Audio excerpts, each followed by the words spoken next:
I'll tell you what, Kurt Metzger called this from the beginning. And especially when he found out that Comey's daughter was going to be the judge. Did you know that? No, I did not. Yeah. Wasn't she the same judge on the Ghislaine Maxwell case? Joe Rogan has talked about a lot of unbelievable stories on his podcast, but this one hit different. The moment the verdict dropped, Diddy found not guilty, something shifted in the air.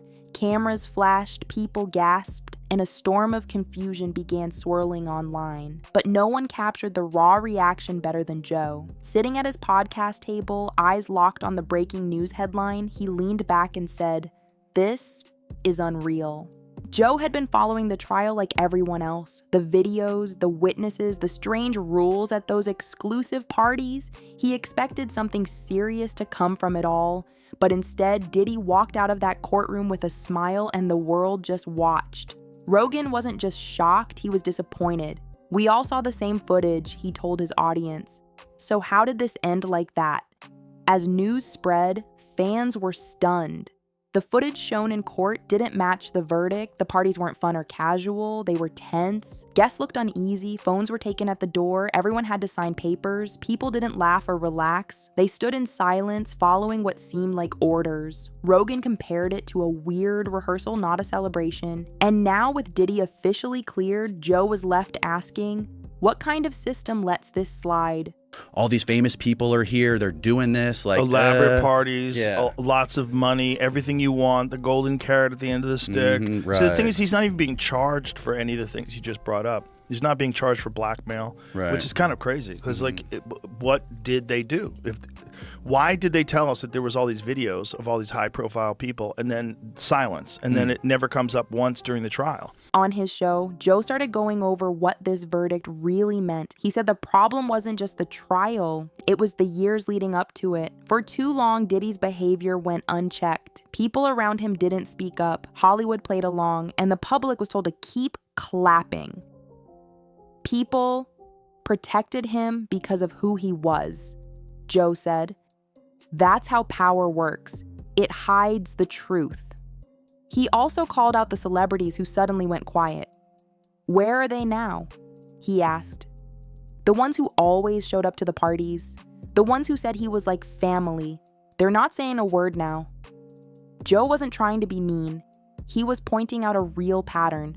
When things get uncomfortable, people disappear. But he didn't think silence was the right answer this time. As Joe kept talking, he brought up how people are finally starting to rewatch old clips of Diddy's interviews. Things that once seemed funny or cool now seem strange. In one interview, Diddy talked about how no one could ever forget his parties. Back then, people laughed, but now those same clips hit differently. When you see those moments with new eyes, Joe said, you realize they were warning signs. Rogan also talked about how fame can create a wall. When someone becomes rich and powerful, they stop hearing no. And people stop asking questions. Joe said this creates a world where anything can happen behind closed doors, and no one will challenge it. That's the real danger, he said. When people think they're untouchable, that's when they become the most dangerous. So many horrific accusations, though, involving young singers, children. Yeah, it's disgusting. It's insane. He makes R. Kelly look like a decent guy. Yeah. It's so crazy. It is crazy. And meanwhile, the guy was like hanging out with Oprah, hanging out with Obama. Jay-Z, Everybody. I'm sure the Clintons were there at some point. Maybe Bill. I mean, everybody hung with Diddy. That's the other tricky thing. Like, Diddy hung out with everybody. And I've spoken to a bunch of people who are like, yo, great dude, like, always there for you, never asked for a single thing. Till 1 a.m. And then freak off. Everybody says, get out of the house. Yeah. It's like the gremlins start eating after midnight. He looked straight into the camera and spoke to young people trying to make it big. If someone invites you somewhere and you feel weird about it, trust your gut. Don't go just because it's a celebrity. Don't let the shine blind you. Joe wanted people to understand that being invited to a big party doesn't mean it's a safe place. Fame doesn't mean safety. In fact, sometimes it's the opposite. On another episode, Joe invited a music producer who used to work for a label connected to Diddy. The producer didn't reveal names, but he shared a few stories that made listeners freeze. He talked about strict rules at events. He said guests were told what to wear, when to arrive, and who to talk to. It felt more like a job than a party, the producer explained. You were there to play a part. Joe listened carefully and then asked, why didn't people say something sooner? The producer answered honestly, because you'd get shut out. If you said anything, you wouldn't get invited again. And in this industry, one missed invite could cost you your whole career. That response made Joe pause. So people just stayed quiet to protect themselves? The guest nodded. Joe shook his head. That's messed up. That's how things go wrong. One person does the damage, but the silence of others lets it grow.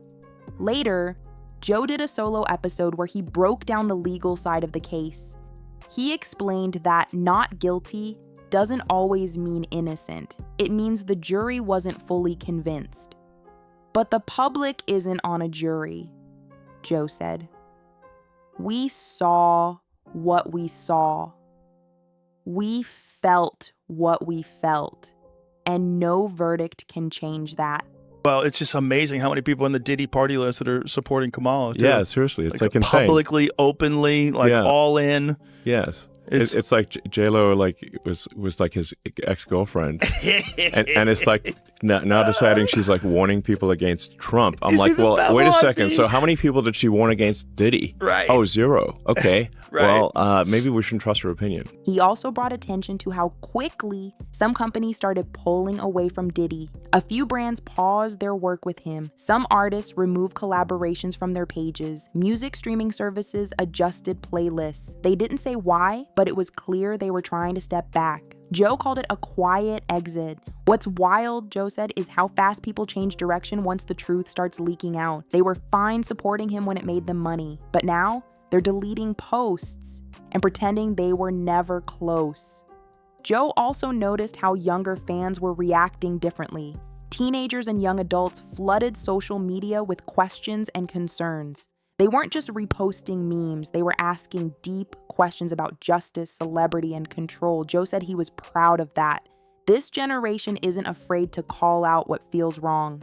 That gives me hope. He also reminded his audience that it's okay to be wrong. If you used to support someone and now you feel differently, that doesn't make you a bad person. It means you're learning. That's a good thing. Throughout the following weeks, Joe kept returning to the Diddy story, not to attack, but to make sure people didn't forget. We move on too fast, he said. One day something's trending, the next day it's gone. But this can't disappear.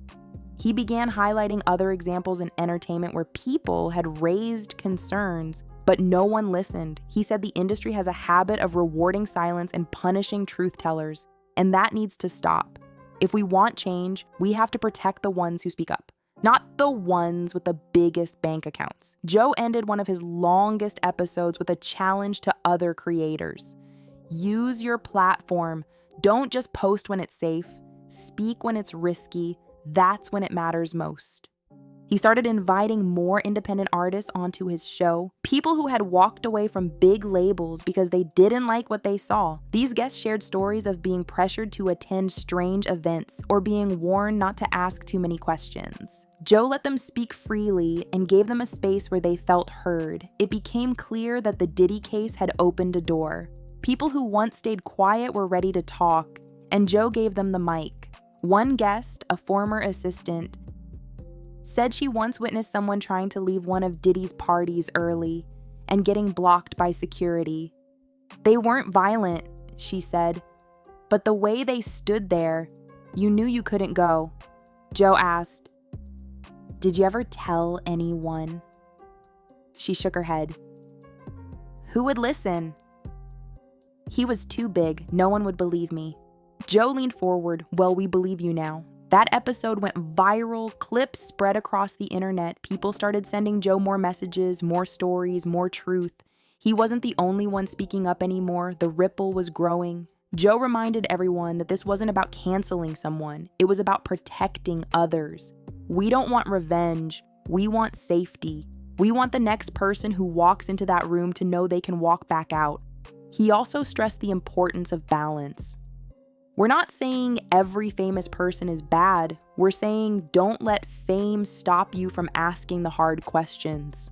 One of the most powerful parts of Joe's coverage was his open support for legal help. He donated part of his podcast earnings to groups that give young creatives access to legal advice and contract help. He said he wanted to build a future where no one feels trapped in a deal they don't understand. At the end of his biggest episode, Joe gave this message: be smart, be careful, and be brave, because the truth doesn't need a spotlight. It just needs someone who's not afraid to speak it. And that's exactly what Joe Rogan did. As days passed, the Diddy verdict didn't fade away like so many other headlines. Instead, it sparked something much bigger, something Joe Rogan hadn't seen in years. The public wasn't letting this go. Online conversations grew stronger. More people started asking hard questions, not just about Diddy, but about the entire entertainment system. Who was protecting these stars? Who was ignoring the warning signs? And why did it take a courtroom for people to finally pay attention? Joe used his platform to connect the dots. He said this wasn't just about one man, it was about a system that rewards silence and punishes truth. Big names with powerful friends are given every chance to keep their image clean, while the ones speaking out often face backlash or get blacklisted. That's the part people don't see, Joe explained. If you speak out, you lose access. If you stay quiet, you get rewarded. He pointed out how so many industry gatekeepers create an environment where people feel trapped. It's not just about fame, it's about survival. If you want to succeed, you're told to keep your head down and play along. Joe said that's what allows bad behavior to grow unchecked. It doesn't happen overnight, it happens one ignored moment at a time. But now, something new was happening. The public was starting to listen. Social media wasn't just reacting, it was organizing. Artists were sharing their own experiences, fans were tagging brands and demanding answers. Even some podcast hosts and radio personalities who had once praised Diddy were now distancing themselves. Joe said it felt like a crack in the wall. People are waking up, they're not scared to call it out anymore. One powerful moment came when a young dancer posted a thread about attending a Diddy-sponsored music event years ago. She shared how everything felt off, how guests had to follow strict schedules, and how no one really knew what they were doing there. Her post went viral, and she ended it by thanking Joe Rogan for making her feel seen. Because of his podcast, she wrote, "I realized I wasn't the only one who felt that way." Joe read her message on the air and nearly choked up. This is why we speak. This is why we keep talking, even when people tell us to move on. He began holding special episodes focused entirely on artist safety and contract rights. One guest was a lawyer who specialized in protecting young talent. She explained how many new artists sign deals they don't understand. Joe was shocked to learn how common this was. "So they're trapped before they even start?" he asked. The lawyer nodded. "Yes, and many don't realize it until it's too late." Joe shared ways young people could protect themselves. He told them to always have someone they trust read contracts, to ask questions even if they feel embarrassed, and most importantly, to know they had a right to walk away. "You don't owe anyone your silence," he said, "especially not someone using power to control you." The show also highlighted how fan culture plays a role in letting celebrities get away with bad behavior. Joe reminded viewers that it's okay to change your opinion. You're not a bad fan if you stop supporting someone who let you down, he said. That's growth, that's character. As more people tuned in, Joe used the moment to launch a small campaign, Protect the Artist. He partnered with a few nonprofits to raise funds for education, mental health support, and legal aid for creatives. He wasn't trying to build a new business. He just wanted to give people the tools they needed to protect themselves. Joe's efforts inspired a wider movement. Independent musicians, dancers, and filmmakers started forming their own support networks. They created group chats, held online workshops, and even launched a podcast series to share stories safely. Joe called it a real shift. The culture was changing, and for once, it wasn't being led by Hollywood. It was being led by the people who had been ignored the longest. In one episode, Joe said something that stuck with thousands of fans. You can either protect your spot at someone else's table, or you can build your own. And sometimes, building your own is the only way to stay free. He didn't stop criticizing Diddy's verdict, but he made sure the conversation didn't just stay about one person. He zoomed out. He explained how this is a chance for all of us to do better, to listen better, speak louder, and never confuse power with integrity. And while Diddy may have walked out of court with a clean verdict, Joe made sure the world didn't walk away from the truth.